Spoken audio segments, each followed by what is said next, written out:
Hello students, आज हम solve करेंगे फैराडे लॉज के न्यूमेरिकल्स को। तो फर्स्ट न्यूमेरिकल को सॉल्व करते हैं। तो इसमें ए solution of copper sulphate is electrolysed.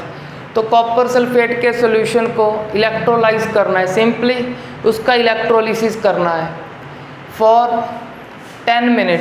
तो इसमें हमको टाइम गिवन कर दिया, तो लिख लेते हैं time 10 minute with A current of 1.5 ampere. तो करंट गिवन कर दिया हमको 1.5 एम्पियर।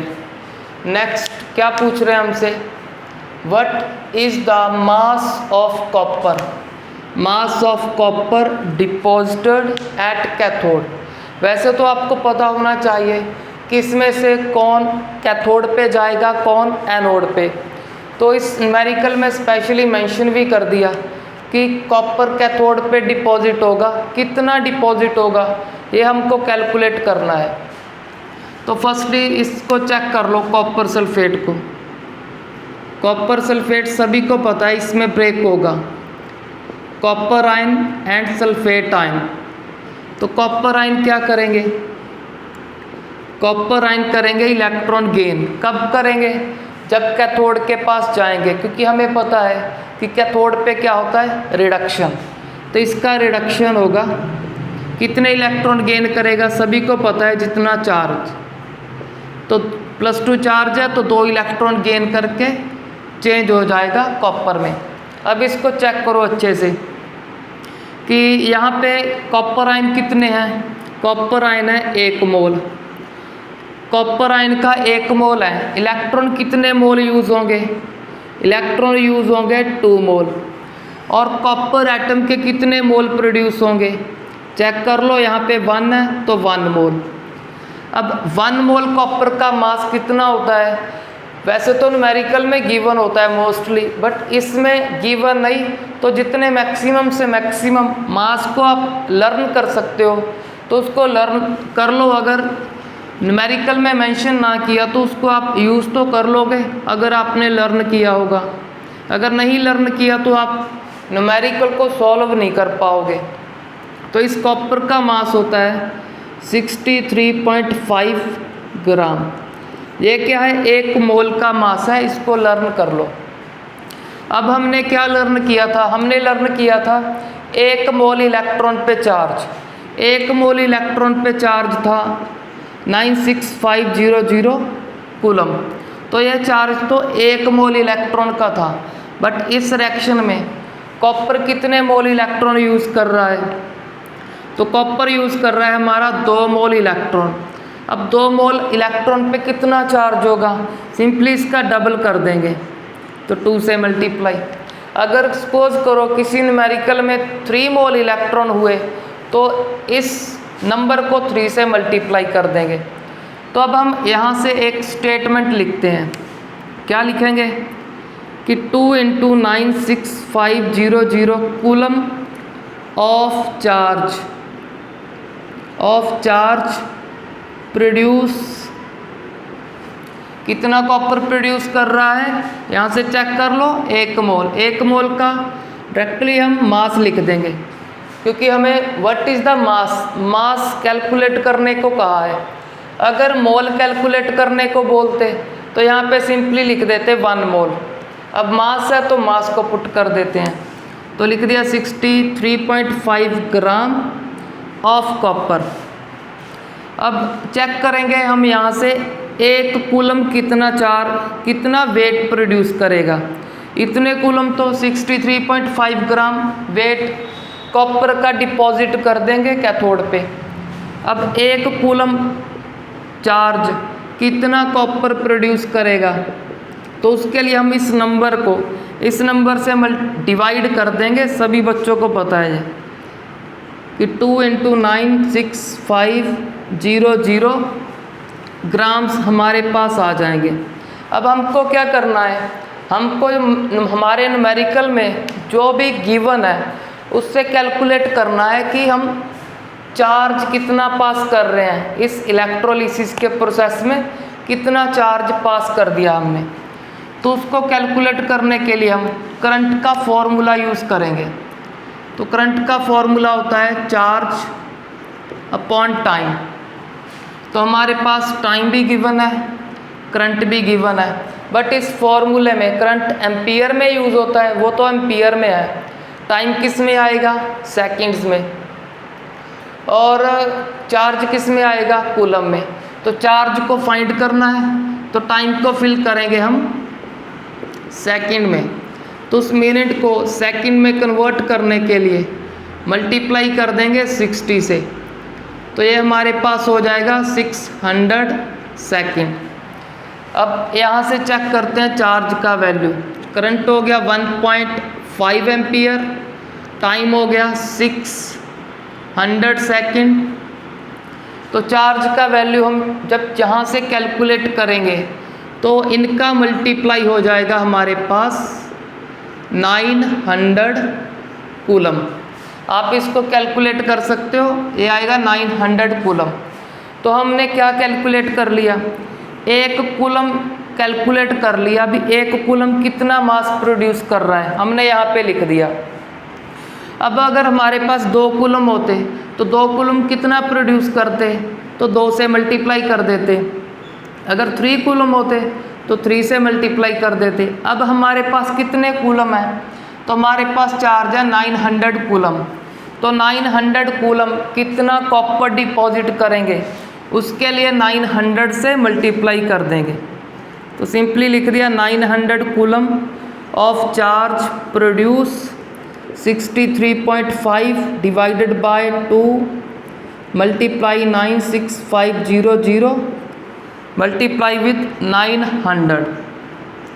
तो जब हम इस कैलकुलेशन को सॉल्व करेंगे तो हमारे पास आंसर आ जाएगा कि कॉपर कितने ग्राम डिपॉजिट होगा एट कैथोड।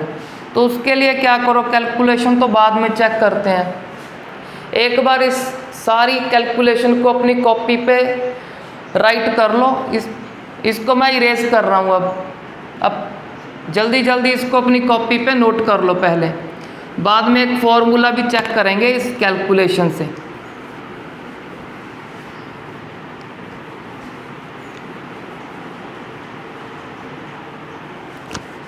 तो इसका कैलकुलेशन हमारे पास आ जाएगा अप्रॉक्सीमेटली 0.296 ग्राम। आप इसके कैलकुलेशन को चेक कर लेना, मैंने तो पहले से कैलकुलेट करके रखा है अपना, आप चेक कर लेना कि इतना कैलकुलेशन आ रहा है इसका, तो अप्रॉक्सीमेटली इतना ही होगा।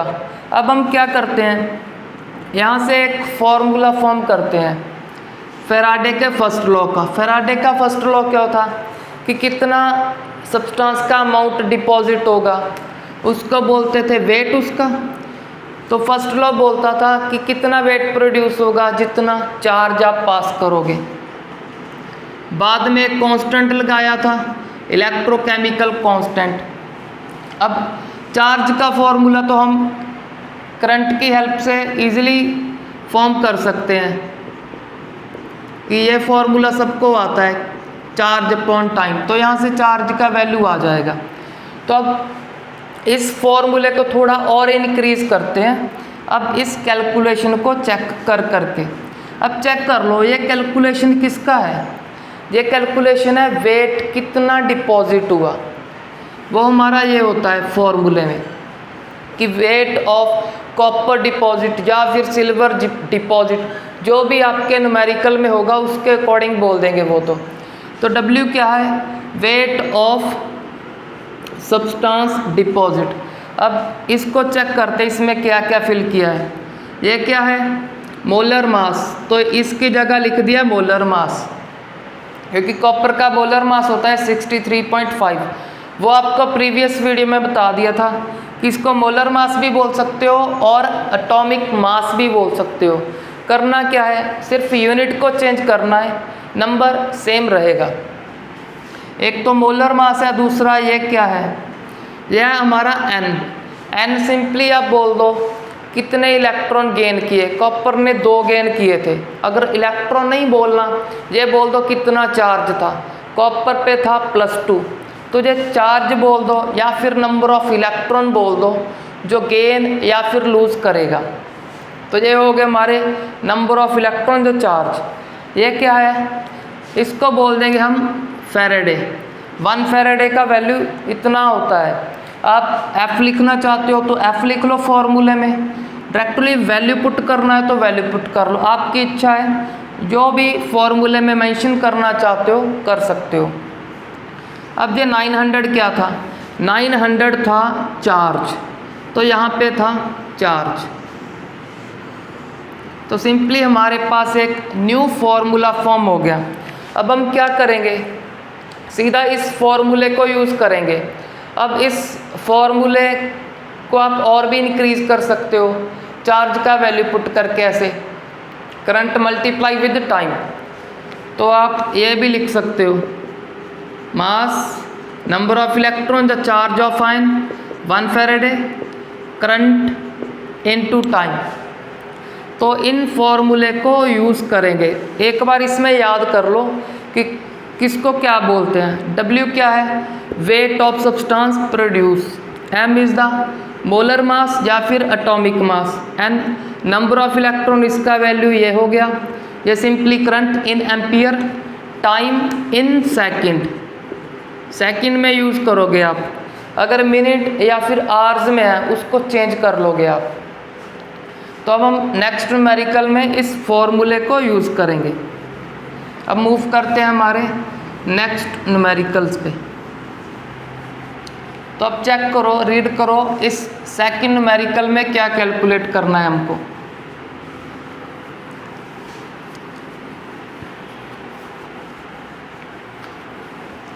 तो चेक करते हैं second numerical, calculate how long it will take.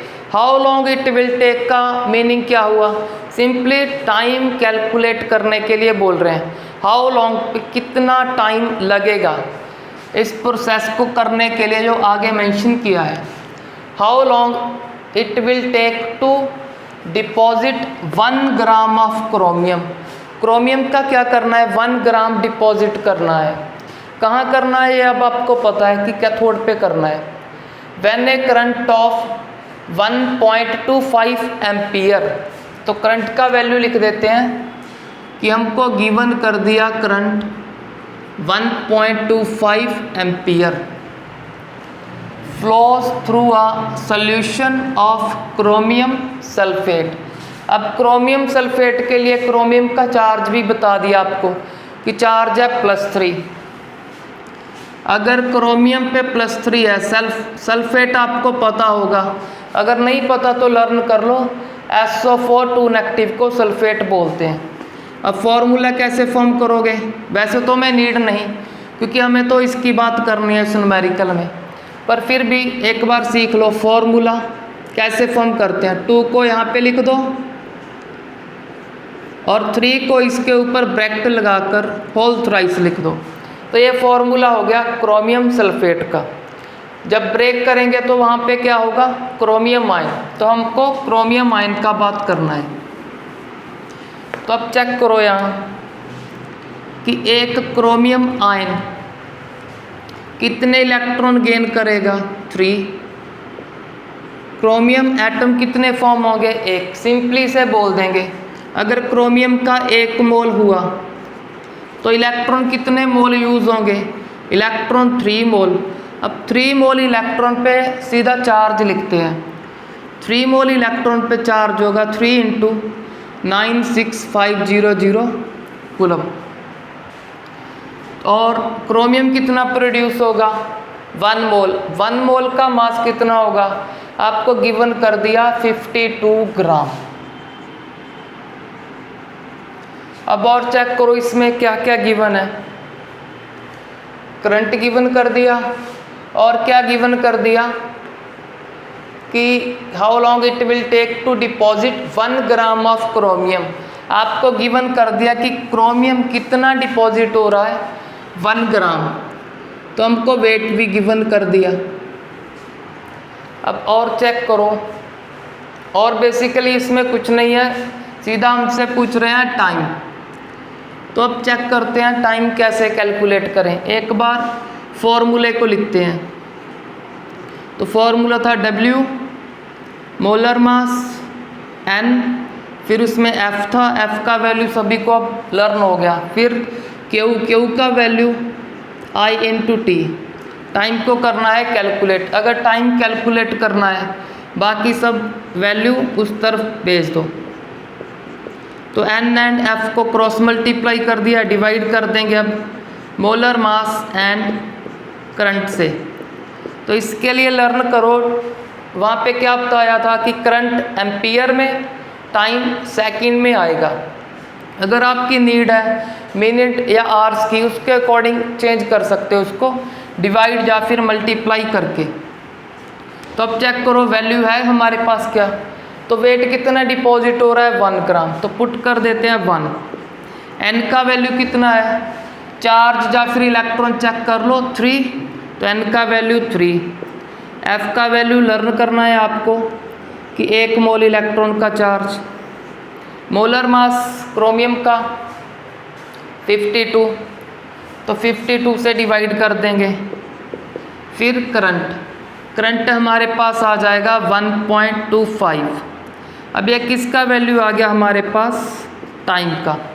तो किस में आएगा, सेकंड में आएगा ये।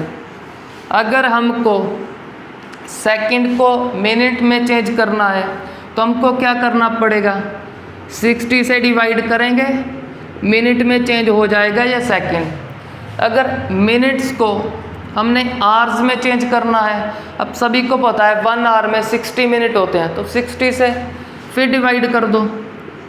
तो जब सेकंड को 2 बार 60 से डिवाइड करेंगे तो ये हमारे पास कन्वर्ट हो जाएगा सेकंड में से आवर्स में। तो आपको पता चल गया होगा 2 एक्स्ट्रा 60 कहाँ से आए, इसको आवर्स में कन्वर्ट करने के लिए। तो जब आप इसका कैलकुलेशन करोगे तो ये अप्रॉक्सीमेटली हो जाएगा 1.24 आवर्स। इसको आप कंफर्म कर लेना कैलकुलेट करके।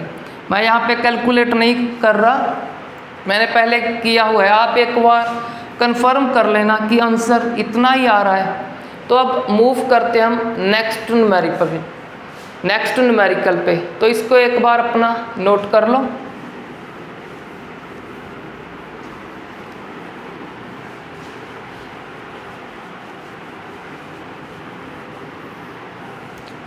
अब हमारे नेक्स्ट न्यूमेरिकल में क्या है, हाउ मैनी कूलम्स। अब कूलम्स किसके यूनिट हैं, charge.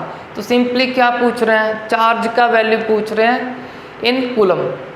How many coulomb are required to deposit 40.5 gram of aluminium.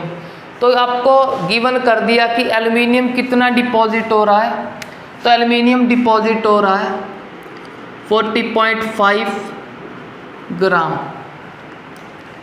Aluminium when the electrode reaction is. Electrode का रिएक्शन गिवन कर दिया।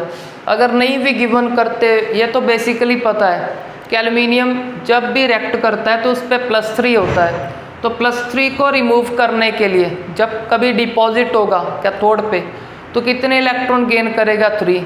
तो ये रिएक्शन तो बेसिकली सभी को आता होगा। तो अब इस रिएक्शन से हमें पता चल गया n का वैल्यू कि कितना चार्ज या कितने इलेक्ट्रॉन गेन करेगा। तो n का वैल्यू हो गया हमारे पास 3। तो कैलकुलेट क्या करना है हमको, चार्ज। तो एक बार फॉर्मूला लिख लेते हैं इसका। फॉर्मूला तो है weight of substance deposited is equal to molar mass divided by n। F यहाँ पे क्या होता है, Q लिख दो या फिर करंट मल्टीप्लाई विद टाइम वो लिख दो। तो हमको फाइंड करने थे कूलम, सीधा चार्ज फाइंड करने के लिए बोला था। तो करंट और टाइम नहीं लिखा फॉर्मूले में, Q लिख दिया मैंने। सिंपली इसके लिए ये फॉर्मूला लर्न कर लो कि करंट और टाइम लिखने की नीड नहीं, Q लिख दिया डायरेक्टली हमने।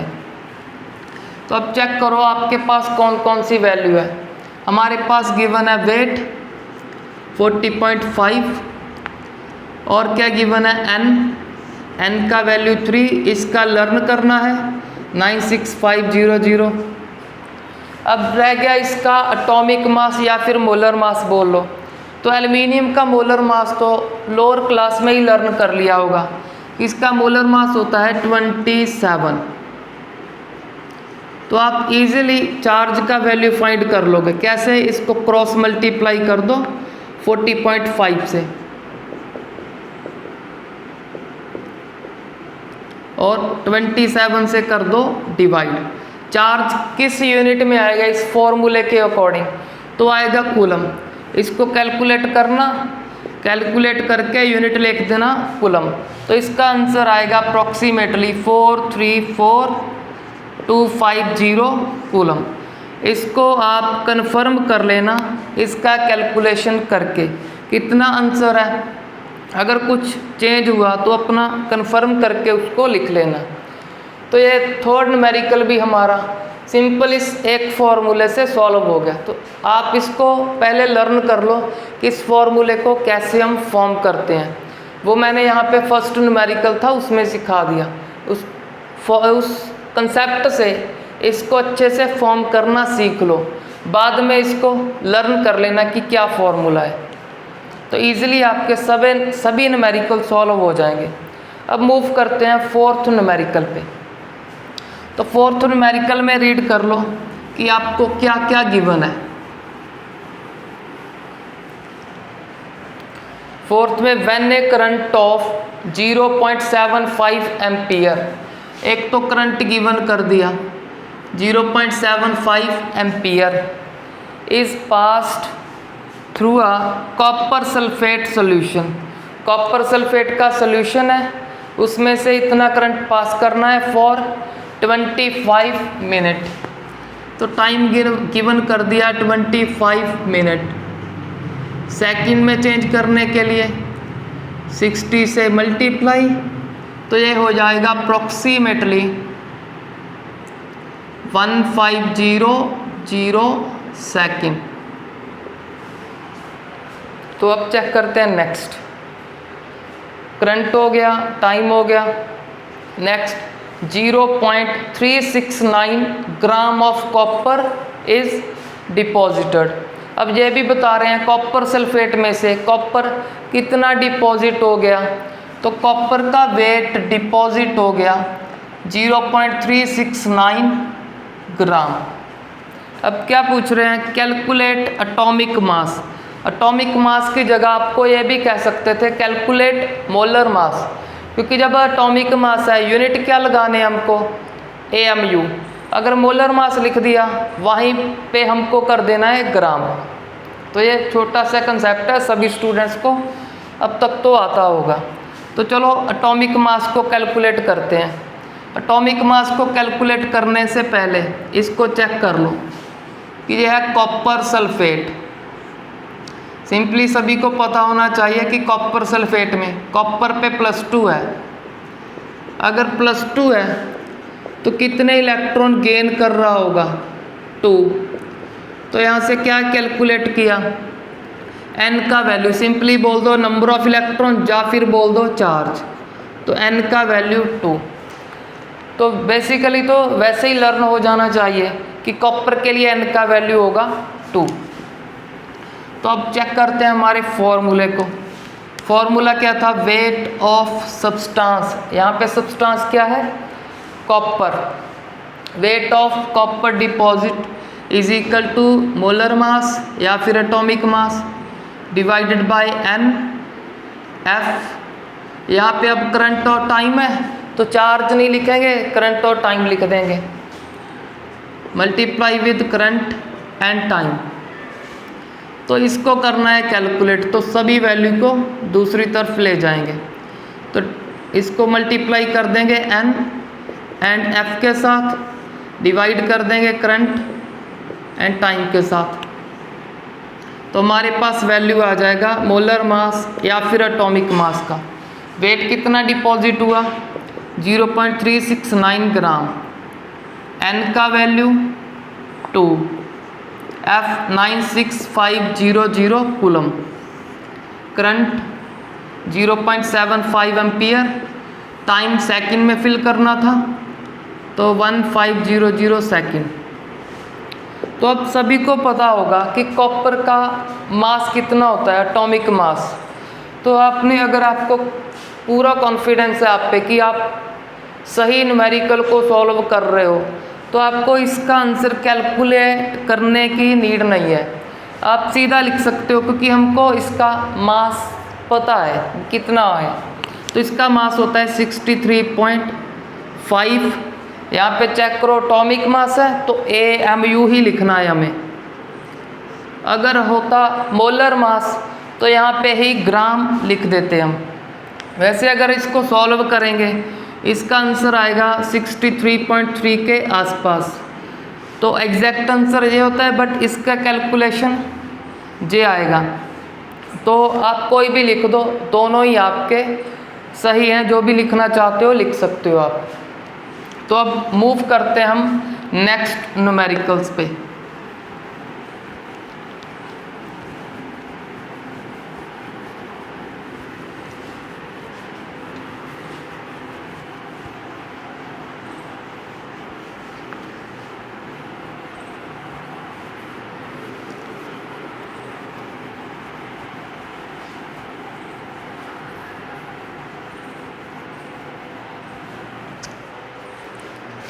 हम नेक्स्ट चेक करते हैं अब हमारे न्यूमेरिकल। नेक्स्ट न्यूमेरिकल है हाउ मैनी मोल्स। अब फिफ्थ न्यूमेरिकल है, हमने टोटल 4 सॉल्व कर लिए। How many moles. अब मैं स्टेटमेंट को थोड़ा शॉर्ट कर देता हूँ। How many moles of mercury, mercury का सिंबल लिख दिया। Mercury will be produced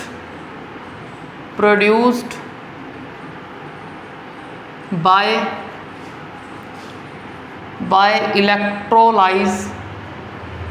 electrolyzing 1 molar. तो यहाँ पे थोड़ा चेंज कर दिया, 1 मोलर मरकरी नाइट्रेट। इसको आप मर्क्यूरिक भी बोल सकते हो, क्योंकि पता चल रहा है मरकरी पे +2 है। Mercuric nitrate solution. नेक्स्ट क्या लिखा, with A current of 2 ampere. तो सीधा लिख देते हैं करंट 2 एम्पियर। वहाँ पे लिखा है with A current of 2 ampere for 3 hours. तो आवर्स को बाद में सेकंड में चेंज कर लेंगे। अब हमसे क्या कैलकुलेट करने को बोल रहे हैं, how many moles of silver will produced. How many moles हमको क्या करने हैं, कैलकुलेट करने हैं। तो सबसे पहले तो इसको चेक करो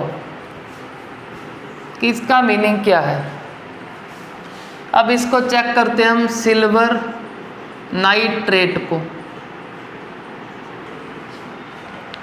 अब पहले तो इसमें चेक करो कि कितने सिल्वर हैं, 1। नाइट्रेट कितने हैं, डबल है, क्योंकि यहाँ पे 2 लिखा है। तो अब इसका कंसंट्रेशन कितना है, 1 मोलर। अगर 1 मोलर है, ये क्या बता रहा है कि इसका हमारे पास 1 मोलर है।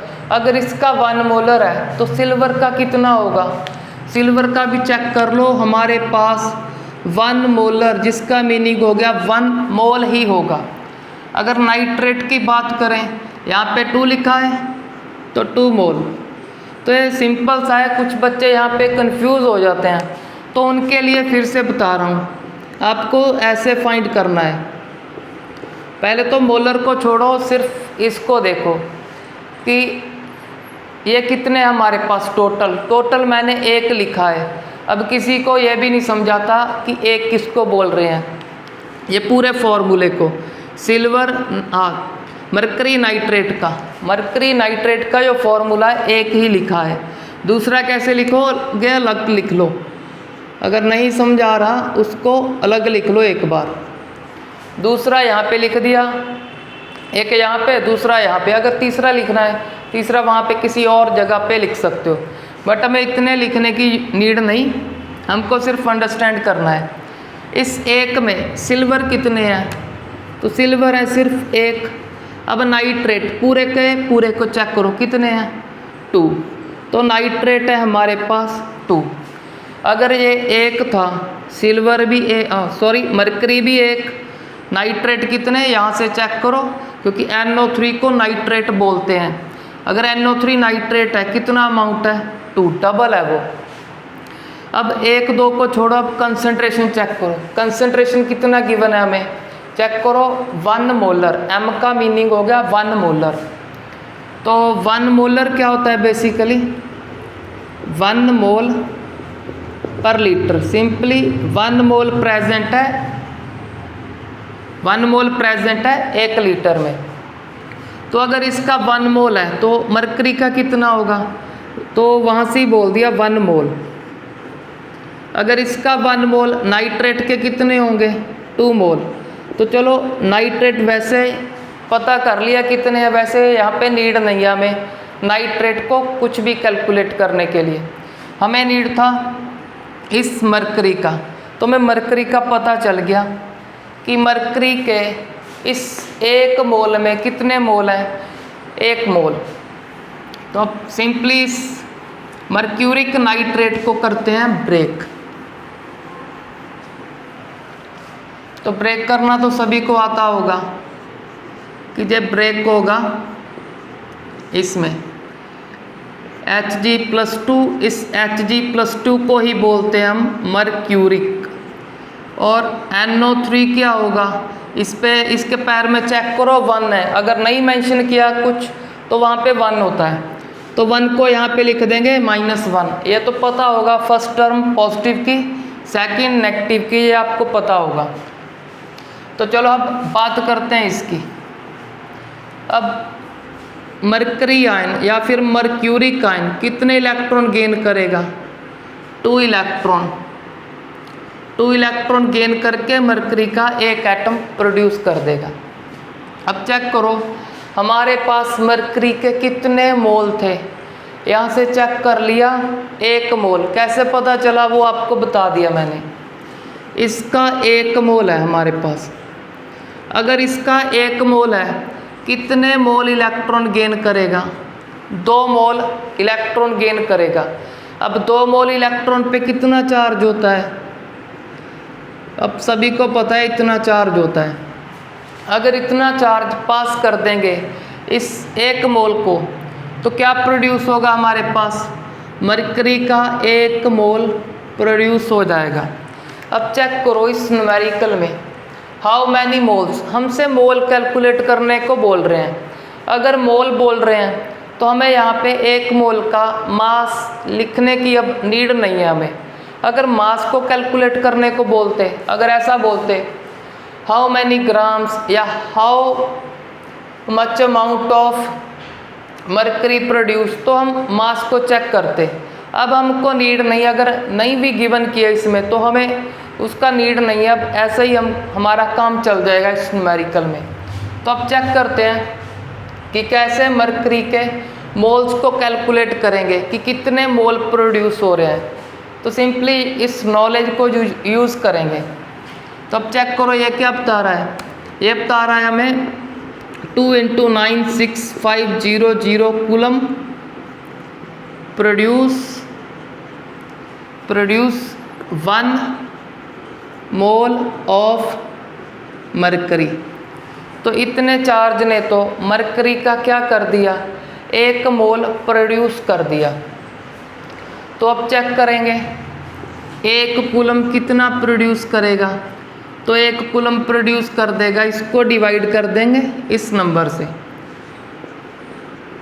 तो हमारे पास बेसिकली इतने मोल प्रोड्यूस हो जाएंगे मरकरी के। अब हमको चेक करना है कि हमारे इस न्यूमेरिकल में कितना चार्ज पास किया जा रहा है। तो उस चार्ज को करते हैं हम कैलकुलेट। तो चार्ज को कैलकुलेट करने के लिए आपको करंट भी बता दिया एम्पियर में, टाइम भी बता दिया आवर्स में। तो चार्ज फाइंड कैसे करेंगे, करंट इनटू टाइम। तो अब हमको पता है चार्ज किस में आता है, कूलम में। अब ये कूलम में कैसे आएगा, जब ये एम्पियर और सेकंड में होगा। अब इसको सेकंड में कन्वर्ट करने के लिए पहले 60 से मल्टीप्लाई करेंगे, आवर्स कन्वर्ट हो गए मिनट में। अब मिनट को सेकंड में कन्वर्ट करने के लिए दोबारा से 60 से मल्टीप्लाई कर देंगे। तो अब ये हमारे पास हो जाएगा अप्रॉक्सीमेटली, इसका तो 3600। अब इसको कर देंगे 3 से मल्टीप्लाई। जब 3 से मल्टीप्लाई करेंगे, इसको चेक कर लेते हैं, 8 9 तो हो गया हमारा 10। तो ये हमारे पास हो जाएगा 10800 सेकंड। तो यहाँ पे टाइम पुट कर दो, टाइम का वैल्यू आ गया 10800 सेकंड। करंट कितना था? करंट हमारे पास था 2 एम्पियर। तो अब इसको कैलकुलेट करो। अब हमको पता है 108 को जब 2 से मल्टीप्लाई करोगे तो ये हो जाएगा 216, बाद में 2 जीरो ऐड कर देंगे। तो अब ये तो चार्ज है, तो चार्ज का यूनिट होगा कूलम। तो हमको जब करंट 2 एम्पियर देंगे, 2 एम्पियर करंट पास करेंगे फॉर 3 आवर्स, तो इसका सिंपल मीनिंग क्या है कि वहाँ पे चार्ज कितना पास हो रहा है, इतने कूलम चार्ज पास हो रहा है। तो हमारे पास 1 कूलम चार्ज का वैल्यू पता चल गया कि 1 कूलम कितने मोल प्रोड्यूस करेगा, इतने मोल प्रोड्यूस करेगा। अब 2 कूलम कितने प्रोड्यूस करेगा, 2 से मल्टीप्लाई कर लेंगे। 3 कूलम का फाइंड करने के लिए 3 से मल्टीप्लाई। अब कितने कूलम है? तो कूलम है हमारे पास 21600 कूलम। तो इससे मल्टीप्लाई कर देंगे हम मोल को कैलकुलेट करने के लिए। तो प्रोड्यूस 1/2 × 96500 मल्टीप्लाई विद 21600। तो आपके पास यहाँ पे मोल का आंसर आ जाएगा कि कितने मोल डिपॉजिट हो जाएंगे। आप इसको कैलकुलेट कर लेना। यहाँ पे इसका आंसर है 0.112 मोल। इस कैलकुलेशन को आपको चेक कर लेना कि इतना ही कैलकुलेशन आ रहा है इसका। तो अब मूव करते हैं हम हमारे नेक्स्ट न्यूमेरिकल पे।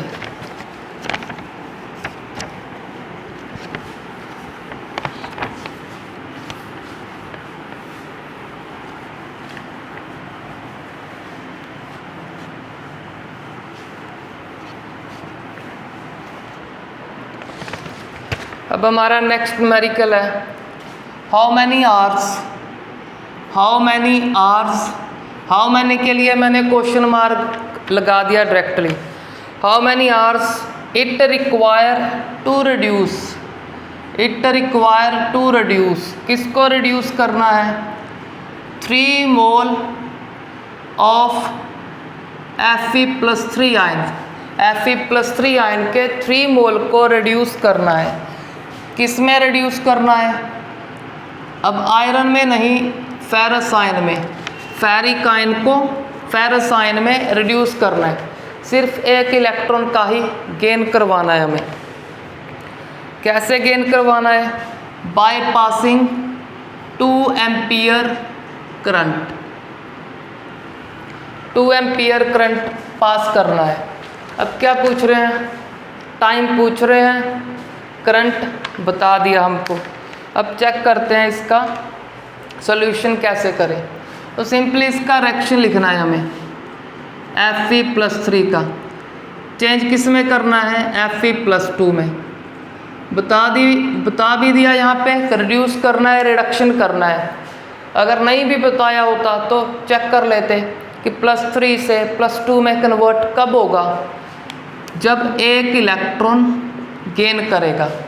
अब इसके कितने मोल हैं? 3 मोल। अगर 3 मोल हैं, फर्स्टली तो चेक कर लो 1 मोल कितने इलेक्ट्रॉन गेन करेंगे? 1 मोल Fe3 आयन 1 मोल इलेक्ट्रॉन ही गेन करेंगे, 1 मोल इसका प्रोड्यूस हो जाएगा।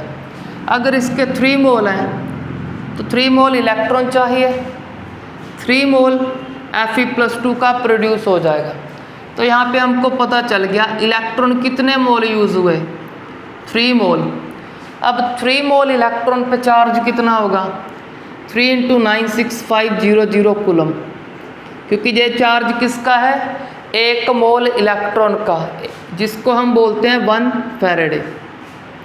तो बार बार रिपीट कर रहे हैं कि आपके अच्छे से याद हो जाए कि 1 फैराडे किसको बोलते हैं कि, और ये किसका चार्ज है, 1 मोल इलेक्ट्रॉन का। तो 3 मोल का 3 से मल्टीप्लाई कर देंगे। अब चेक कर लो, हमको चार्ज का वैल्यू पता चल गया कि कितना चार्ज चाहिए इस प्रोसेस को करने के लिए, कि इसके 3 मोल को इसमें रिड्यूस करने के लिए कितना चार्ज चाहिए, कैलकुलेट कर लिया हमने। अब करंट भी पता है, क्या कैलकुलेट करना है, आवर्स मतलब टाइम। तो सिंपली करंट का फॉर्मूला लिखेंगे, चार्ज बाय टाइम, टाइम को करना है कैलकुलेट, तो चार्ज बाय करंट। तो चार्ज कितना है, चार्ज है हमारा ये 3 × 96500 कूलम। करंट कितने एम्पियर है, तो करंट है हमारे पास 2 एम्पियर। अब हमको पता है यहाँ पे आंसर किस में आएगा, टाइम का आंसर आएगा सेकंड में। अब आपको पता है कि अगर आपने इसको मिनट में चेंज करना है तो क्या करोगे, 60 से डिवाइड। अगर आवर्स में चेंज करना है तो एक बार और 60 से डिवाइड, क्योंकि आपको मिनट, सेकंड और आवर्स का रिलेशन पता है। तो 2 बार 60 से मल्टीप्लाई कर रहे हैं, तो आपको पता होना चाहिए ये एक्स्ट्रा 60 कहाँ से आ गए, इस टाइम जो सेकंड में है उसको आवर्स में चेंज करने के लिए। वैसे हमें इस न्यूमेरिकल में आवर्स गिवन थे कि आवर्स में ही फाइंड करो, तो 260 हमें यहाँ पे मेंशन करने पड़ेंगे। तो ये अप्रॉक्सीमेटली जब इसको कैलकुलेट करोगे तो इसका आंसर आ जाएगा अप्रॉक्सीमेटली 40 या फिर 42 के आसपास। चेक कर लेते हैं कितना आंसर है। तो इसका आंसर है 40.21 आवर्स। तो इसको आप कैलकुलेट करके चेक करना कि इसका कैलकुलेशन इतना है या कुछ और है। वैसे तो यही होगा, हम सही सॉल्व कर रहे हैं इसको। तो अब मूव करते हैं हमारे नेक्स्ट न्यूमेरिकल पे। अभी तक तो हमने सॉल्व किए फैराडे के फर्स्ट लॉ के न्यूमेरिकल। अब मूव करते हैं फैराडे के सेकंड लॉ के न्यूमेरिकल पे।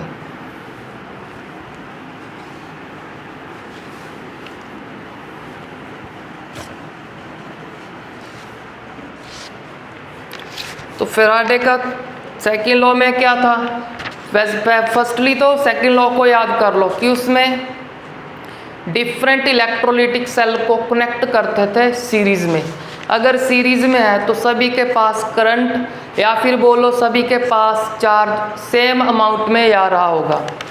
तो ये था बेसिकली उसका थ्योरी, और एक फॉर्मूला था उसका। चलो उसको दोबारा से ड्राइव कर लेंगे कि कैसे फॉर्म करेंगे फ्रॉम द फर्स्ट लॉ। तो यहाँ पे हमारे पास गिवन है 3 इलेक्ट्रोलिटिक सेल कंटेनिंग इलेक्ट्रोलाइट। तो फर्स्ट इलेक्ट्रोलिटिक सेल में है जिंक सल्फेट, सेकंड में है सिल्वर नाइट्रेट, जो सेकंड इलेक्ट्रोलिटिक सेल में होगा, एंड थर्ड इलेक्ट्रोलिटिक सेल में है कॉपर सल्फेट का इलेक्ट्रोलाइट। तो the 3 cell containing electrolytes zinc sulfate, silver nitrate, copper sulfate respectively were connected in series। Series में आपको बता दिया कि सीरीज में कनेक्ट हैं। नेक्स्ट क्या लिख रहे हैं, a steady current of 1.5 ampere, steady current of 1.5 ampere is passed. 1.5 ampere का करंट पास कर रहे हैं। कब तक पास करेंगे, तब तक पास करेंगे जब तक 1.45 ग्राम डिपॉजिट नहीं हो जाता, किसका, ऑफ सिल्वर। तो आपको बता दिया यहाँ पे वेट ऑफ सिल्वर, तो यहाँ पे इसके पैर में लिख दिया Ag सिल्वर। तो आप चेक करो, a steady current of 1.5 ampere passed through them until 1.45 gram of silver were deposited at cathode. Cathode anode वो तो आपको पता होगा कि कहाँ पे डिपॉजिट होगा, बेसिकली बता भी रहे हैं न्यूमेरिकल में। नेक्स्ट क्या पूछ रहे हैं, how long did the current flow, how long did the current flow. एक तो टाइम ही हमसे कैलकुलेट करने को बोल रहे हैं कि कितने टाइम के लिए आप ये करंट पास करोगे कि सिल्वर का इतना वेट डिपॉजिट हो जाए। अब नेक्स्ट क्या पूछ रहे हैं, उसी सेम टाइम में जो आप कैलकुलेट करोगे उसी सेम टाइम में जिंक एंड कॉपर का वेट हमसे कैलकुलेट करने को बोल रहे हैं कि जिंक और कॉपर का वेट कितना डिपॉजिट होगा। तो फर्स्टली टाइम को कैलकुलेट करें बाय यूजिंग फर्स्ट लॉ, बाद में इनका वेट फाइंड करने के लिए सेकंड लॉ को यूज़ करेंगे। तो अब फर्स्ट लॉ क्या है, weight of substance is equal to molar mass divided by n, फिर F, फिर हमारे पास करंट भी है, टाइम को क्या करना है कैलकुलेट। अब चेक कर लो वेट किसका गिवन है, तो वेट गिवन है सिल्वर का। तो सिल्वर के लिए इस फॉर्मूले को यूज़ करते हैं, एक यहाँ पे लिख देते हैं फॉर सिल्वर, सिल्वर के लिए यूज़ करेंगे। तो सिल्वर का वेट कितना डिपॉजिट हुआ 1.45 ग्राम। सिल्वर का मोलर मास याद करना पड़ेगा, जो हमने सेकंड लॉ में चेक कर लिया था वो था हमारे पास 107.8। अब इस 107.8 को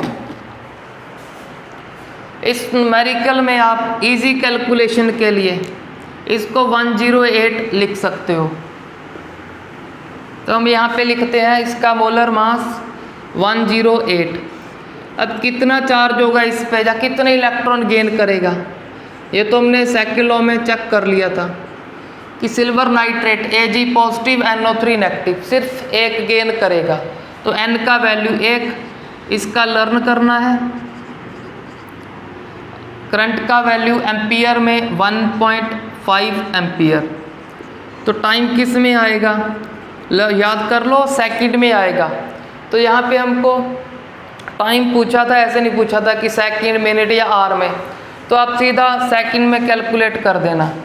तो ये तो पता है, इससे मल्टीप्लाई करोगे, इससे डिवाइड करोगे, तो इसको आप कैलकुलेट करना, ये चेक करना कि कितना आ रहा है। मैं आपको सीधा बता रहा हूँ कि इसका कैलकुलेशन कितना है, क्योंकि पहले से ही लिख रखा है मैंने। तो ये हमारे पास 863 सेकंड, तो इसका आंसर आएगा 863 सेकंड।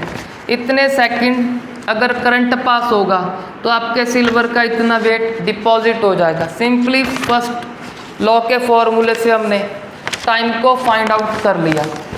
तो अब इसको कर रहे हैं इरेज। अब मूव करते हैं हमारे जिंक एंड कॉपर के लिए।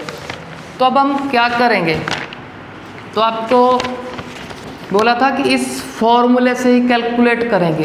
तो अब क्या करते हैं, सिल्वर के लिए मैं यहाँ पे 1 लिख देता हूँ। 1 क्यों, क्योंकि सब चेक कर लिया था सेकंड लॉ में कि सभी का वेट अलग अलग डिपॉजिट होता है। क्योंकि सेकंड लॉ क्यों बोलता है कि जिसका इक्विवेलेंट वेट मोर, उसका ही वेट मोर डिपॉजिट होगा। तो इसके लिए 1 लिख दिया। मोलर मास भी पता है सभी का अलग अलग, तो m1। अब n क्या, चार्ज।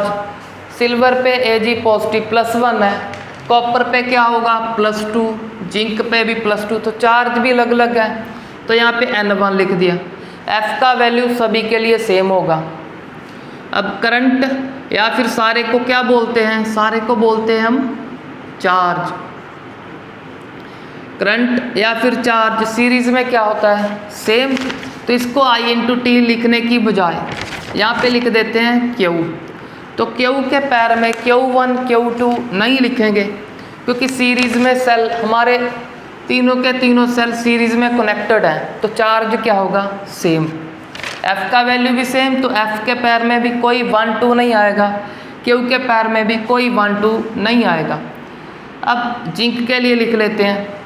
जिंक के लिए बोलना weight of zinc deposited W2। Next क्या लिख देंगे, molar mass of zinc M2 charge of zinc N2, F को F, Q को Q लिख दिया। तो यह जिंक के लिए सपोज कर लो, बाद में कॉपर को चेक कर लेंगे। तो अब क्या करना है हमको, इससे इसको डिवाइड कर देंगे। आपकी इच्छा है जिससे डिवाइड करना चाहते हो कर दो, चाहे इसको डिवाइड कर दो उससे। चलो मैं इसको कर रहा हूँ उससे डिवाइड। तो कैसे करेंगे, वेट को वेट से, और ये इधर टर्म है उसको इस टर्म से, राइट को राइट से, लेफ्ट को लेफ्ट से डिवाइड कर देंगे। तो अब पता है हमको Q से चार्ज कैंसिल, F से अब F कैंसिल। तो वहाँ पे फॉर्मूला क्या था हमारे पास फॉर्मूला था कि वेट ऑफ, चलो यहाँ पे चेक कर लेते हैं 2 किसके लिए रिप्रेजेंट किया। तो 2 हमने यहाँ पे 1 कर लो, क्योंकि W1 से कर रहे हैं डिवाइड। तो 2 लिखा है हमने जिंक के लिए, तो इसको बोल सकते हैं weight of zinc deposit. Divide किससे करा, वेट ऑफ सिल्वर डिपॉजिट, मतलब फर्स्ट सब्सटेंस, इसको सेकंड बोल दो। अब ये क्या होता है, मोलर मास बाय n क्या है, चार्ज। जब मोलर मास या फिर एटॉमिक मास बोल दो, क्योंकि यूनिट का ही फर्क है, नंबर तो सेम होता है। मोलर मास को जब n से डिवाइड करेंगे तो इसको क्या बोलते हैं, इसको बोलते हैं इक्विवेलेंट वेट। इसका इक्विवेलेंट वेट सेकंड का, सेकंड किसको सपोज किया, जिंक को। तो जिंक का इक्विवेलेंट वेट नीचे क्या है, सिल्वर का इक्विवेलेंट वेट। तो यह फॉर्मूला था वहाँ पे। तो चलो अब यहाँ से कैलकुलेशन करते हैं। W2 इसका वेट तो चलो चेक करना है कितना प्रोड्यूस होगा। W1 ये तो बता रखा था कि सिल्वर कितना डिपॉजिट हो रहा है, ये हो रहा है 1.45 ग्राम। अब मोलर मास जिंक का ये लर्न कर लो, 65.3 होता है। चार्ज कितना होगा जिंक का चेक कर लो, सल्फेट होता है 2 नेगेटिव, तो जिंक क्या होगा 2 पॉजिटिव।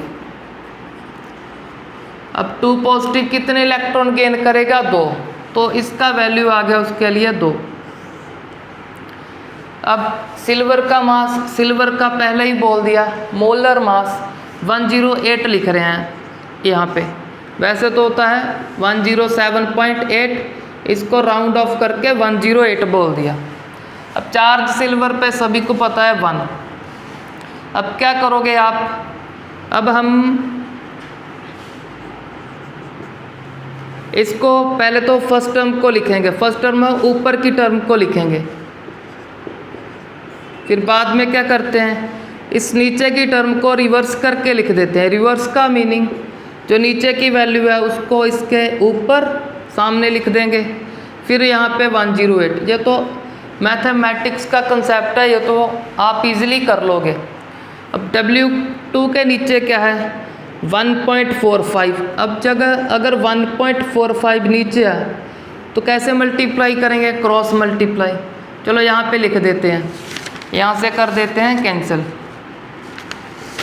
तो जब आप इसका कैलकुलेशन करोगे तो आपके पास वेट आ जाएगा सेम टाइम में, सेम टाइम बोल लो या सेम चार्ज बोल लो, या फिर same amount of current pass करने पे कितना जिंक डिपॉजिट होगा, उसका वेट आपके पास यहाँ आ जाएगा ग्राम्स में। तो इसका वैल्यू है हमारे पास 0.438। तो सिमिलरली आप क्या करोगे, सिमिलरली आप कॉपर का चेक कर लोगे। तो कॉपर के लिए मैं अब सीधा फॉर्मूला लिखता हूँ। फॉर्मूला क्या है उसको चलो लैंग्वेज में लिखते हैं, वेट ऑफ कॉपर डिपॉजिट या फिर डिपॉजिटेड। फिर क्या करेंगे, वेट ऑफ किसी का भी लिख लो, अब तो जिंक का लिख दो या फिर सिल्वर का, जिसका भी लिखना है लिख लो, क्योंकि जिंक का भी कैलकुलेट हो चुका हमारे पास। चलो जिंक का लिख लेते हैं, वेट ऑफ जिंक डिपॉजिटेड। ऊपर क्या आएगा, कॉपर का इक्विवेलेंट वेट। वो कैसे क्या होता है कि इसका मोलर मास जो होगा 63.5 डिवाइड कर दो इसके चार्ज से। कॉपर पे सभी को पता है कि कॉपर सल्फेट में +2 होगा, तो 2 से डिवाइड कर दिया। नीचे जिंक का वेट, जिंक का होता है 65.3। चार्ज कितना होता है जिंक पे 2, तो 2 से 2 तो 2 से कैंसिल हो जाएगा। अब इसका चेक कर लो, वेट ऑफ कॉपर, उसको लिख देता हूँ मैं wait of copper WCU, wait of copper calculate करना है। जिंक का तो कैलकुलेट हो चुका, वो क्या होगा क्रॉस मल्टीप्लाई, तो सीधा मैं यहाँ पे क्रॉस मल्टीप्लाई कर रहा हूँ उस नंबर को, कितना होगा वहाँ पे से देख कर पुट कर दो। तो इसका कैलकुलेशन जब करेंगे तो हमारे पास वेट ऑफ कॉपर डिपॉजिट आ जाएगा 0.2426 ग्राम।